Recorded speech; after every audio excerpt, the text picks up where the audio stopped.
for an advertiser, especially those that run programmatic or try to reach their consumers, they're seeing the open web contract. It is shrinking. Their ability to go find their consumers out there on the internet is becoming harder and harder and harder. And then to your same point, privacy, being able, you know what isn't shrinking?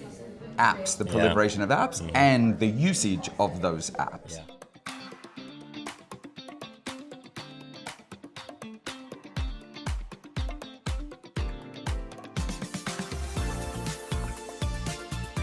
What's going on, everybody? Welcome back to another edition of the Ad Podcast. We have Michael Akkerman in the house, Chief Business Officer at Digital Turbine, a mobile ad network app company. Yeah, let's go. I think that works. Awesome. Well, tell us a little bit about yourself. Tell us about Digital Turbine and what brought you guys to Possible this week. Wow, so Australian originally, or I guess still am.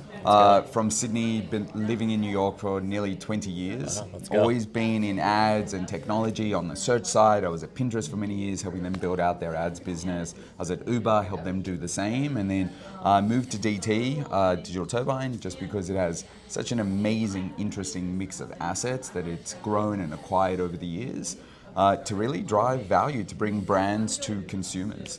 The reason I joined is having been on the walled garden side, people only spend, when they're playing on their phones, when they're doing things on their phones, only 25% of that attention is actually within walled gardens. The other 75%, all of those other apps still that we use a lot every of day, things that people are doing, exactly, not inside of social and that's platforms. what we represent, kind of like the unwalled garden on your phone. And so really being able to bring brands, advertisers, app developers into that large consumer community is really what gets me up every day. Yeah, very exciting. So what's the current state of play within, device, carrier, app developer, and trying to monetize their audience? Obviously, the iOS 14 was kind of an apocalyptic moment for a lot of app developers or data sharing within the Apple ecosystem. Where do you think we are from a privacy data sharing component between all of these different players that sit between an advertiser that needs to go through an app, that needs to go through a phone, that needs to go through a carrier? There's a lot of players in that mix, and some of them like to cooperate and some of them don't. So what's the current state of things, and are there more opportunities, less opportunities as data and privacy continue to become an issue for, or even a defensible moat for companies like Apple? Yeah, so I think there's a lot there, so let me kind of break it down into a few ways. So for an advertiser, especially those that run programmatic or try to reach their consumers, they're seeing the open web contract. It is shrinking. Their ability to go find their consumers out there on the internet is becoming harder and harder and harder. Is that because there's less publishers? Exactly, less publishers that are able to monetize. And then to your same point, privacy, being able, you know what isn't shrinking? Apps, the proliferation of apps and the usage of those apps. I just saw an amazing stat that there has been an increase by 80% of submissions to the App Store of new apps, because people like us are vibe coding on the weekend, creating something, going submit, which is amazing. Those apps, though, get created through AI, but they still need distribution. We are that distribution. So we work with the carriers and the OEMs. So Verizon, Motorola, Samsung, strong, deep partnerships where our technology is embedded into their software, into the phone itself, into the device. Interesting. And we help bring apps like Spotify, Pinterest, Uber, Candy Crush to the consumer in new and discovery. So you're running massive cost per install opportunities for anybody that wants to get their app it's still in front affordable. of consumers. I can imagine. And so really it's about, great, how do we drive distribution? And then once we've distributed, well, now that app has a user, they want to remain free for that user, and so they come to us and say, how do I monetize? How do I bring advertisers to it so my app can remain free? My wife often doesn't know what I do, and I just say, I'm keeping the internet free. And so if it's free, you're the product, exactly. right? And so how do we go and help them monetize, bring brands into the conversation who have the greatest propensity to find people that want to purchase their brand, product, or service? We see 2 billion unique users every single month on our ad network, on our vast exchange, and that's in everything from AccuWeather to Candy Crush to Grindr. Like these, it really runs the gamut. When you walk Any down- type of user behavior that Exactly. an app enables, there are free versions that are Exactly. powered by these type of ecosystems. Exactly. Yeah. And so when you walk down the aisle, I did it on the plane that I flew here. That person's playing Sudoku, that person's playing solitaire. We allow you to go and meet with those people. Awesome. How is location becoming more or less sophisticated? You know, there's talk of like, you know, certain data providers know which room in your house you're in, location, beacons and things that are out there that are communicating to apps as you know, walk down the street or walk into a retailer. How are you continuing to leverage the idea that you're on this device that's tethered to people most of their waking hours, and you know a lot about them, not only on the apps that they use, but where they actually travel in the world? How does that continue to come into play? So we take privacy really paramount and very important. Our goal isn't to take every single signal about you, it's to take the signals that are actually worthwhile. Me knowing you're in the bathroom versus your living room isn't Not super necessarily contextually relevant. Yeah. Exactly. Me knowing that you are playing a game 8 times a day for 20 minutes per session, I'm going to infer some things about your like for that sort of game or that sort of app, and maybe be able to show you similar stuff.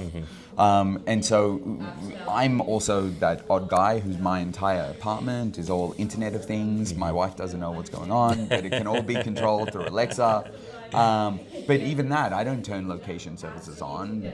I don't want my house to know I've suddenly come home and change accordingly. So keeping privacy at the center, and then at the end of the day, it's all about, is it a unique, important user experience? Like that's ultimately, if we can surprise and delight the consumer, then we've done our jobs. I've always been in ads, and I think often people think that ads are a tax on people's attention. I have a real belief that if done well, marketing and advertising can it's be additive. Exactly, as accretive as organic experiences. I love it. You know, a lot of apps are now implementing voice, especially in the world of AI. You know, I didn't really summon Alexa or Siri much. I don't know, I just didn't find it as part of my user behavior. But when ChatGPT and some of these AI models started popping up and you can have a conversation with it versus, you know, typing things into the queue, that unlocked a new opportunity to interact with apps.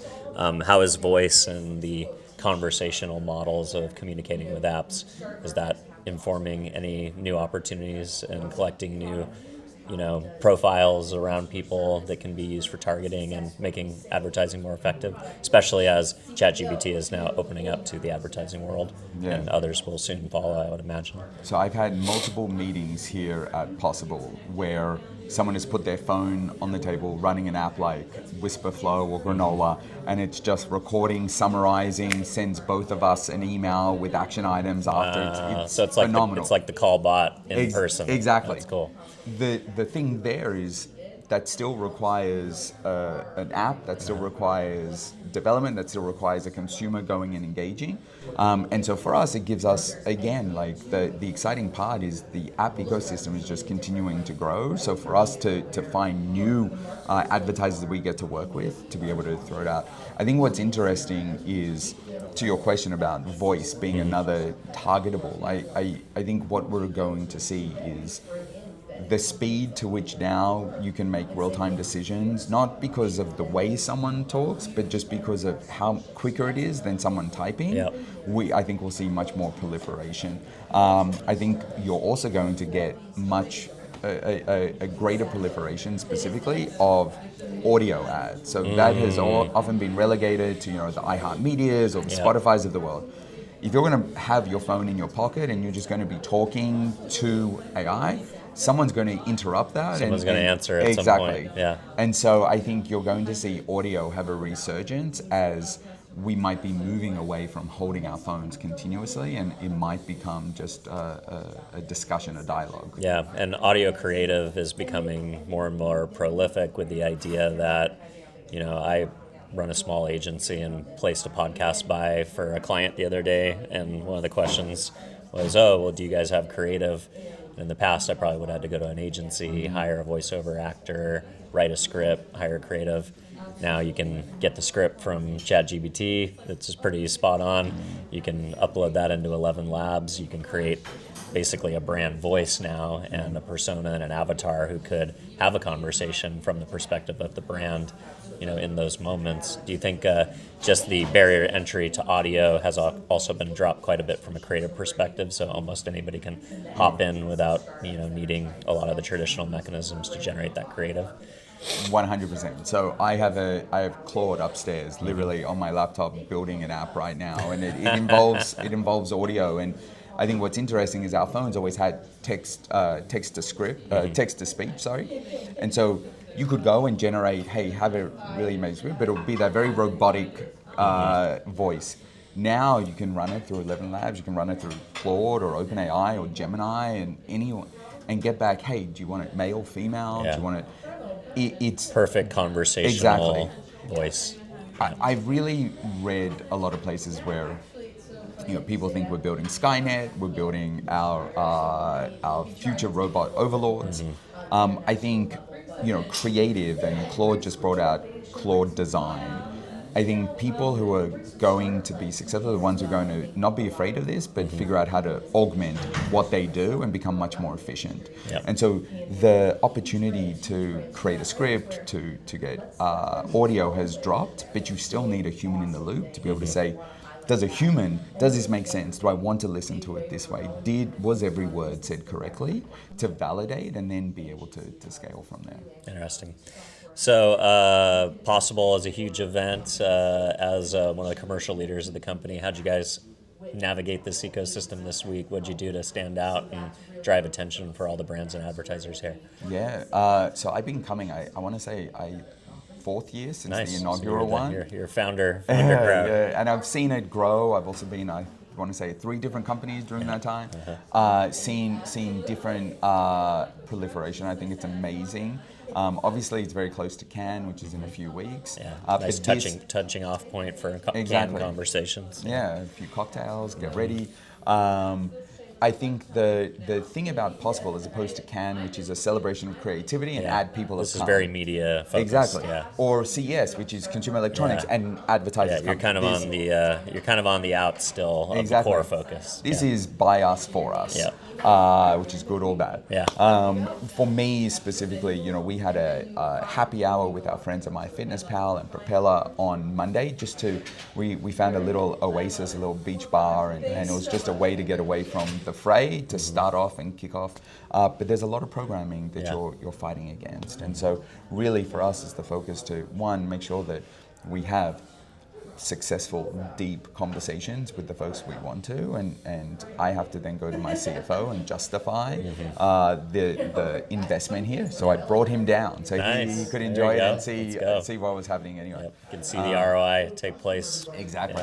And I think at the end of the day, I've met with so many people here who, quite frankly, live in New York, and I could see them here. But the ability for us to get together all in one place and have real, legitimate, deep conversations about our industry, the struggles we have, and the opportunities for us to help each other and find solutions is second to none. And so this has been wonderful. It's very big.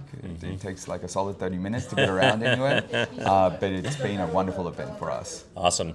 Well, if folks want to follow along with your thinking or connect with you guys, where do you want to send them?